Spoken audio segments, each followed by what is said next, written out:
I'm just wondering, Jules, bearing in mind, it is very early in the season, but I'm just wondering, bearing in mind Ed Woodward made that decision very hastily to give Solskjaer the job, or the board did, where do you think he'll sit in this, you know, in terms of how long he gives Solskjaer? Because, you know, as results continue to be poor, it looks bad on him. But if he fires Solskjaer, that also looks bad on him. So where do you think Ed Woodward sits in terms of making a decision? It's a good question, and I think it's a great debate as well, because we know that Ed Woodward doesn't sack managers very easily, and we've seen that before with Mourinho. We saw even that before Mourinho in the Van Gaal era. So you could say that Woodward will give him some time, and even if it's clearly not working, Woodward will still give him some time for, we're not really sure why, but he will give him some time.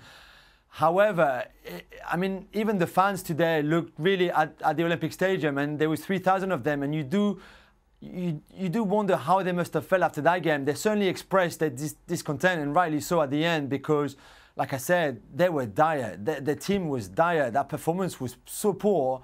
And you do wonder, Monday night, you play at home against Arsenal. If you lose that game again, on the back of everything that's been happening so far this season. So, okay, the Chelsea win was great, first game of the season, but now you understand a bit better where that came from, and you see where Chelsea are at now, and you say, okay, let's put that one in perspective. Even the Leicester win before the international break, you put that one in perspective as well, very much so. And then you realize that, wow, it's a hell of a job for anyone, like we've been saying. And if they lose against Arsenal, and then they get 6 points behind Arsenal, they're already 3 points behind them. If they get 6 points behind Arsenal, and already losing ground on that top 4 or even the top 6, you start thinking that they would have to think twice about what to do next. I've seen people ask questions, because they think we're anti-Man United on here. Oh, we're talking about Ole Gunnar Solskjaer and Man United again.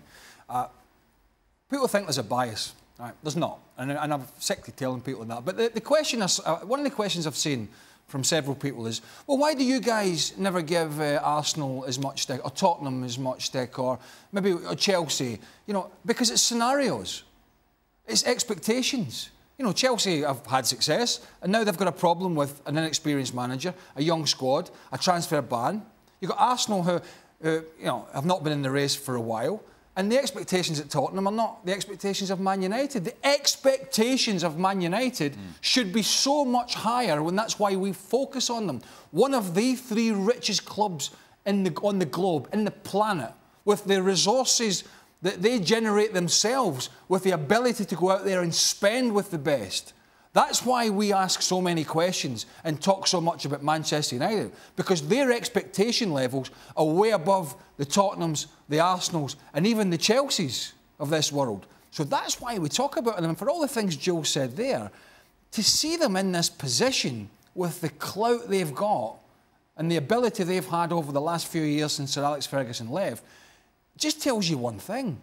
The decision-making has been absolutely horrendous. The club might be making money on the business front. The football decisions, on the other hand, have been a shock. Thanks so much for watching ESPN on YouTube. And for more sports highlights and analysis, be sure to download the ESPN app. And for premium content and live streaming, subscribe to ESPN+.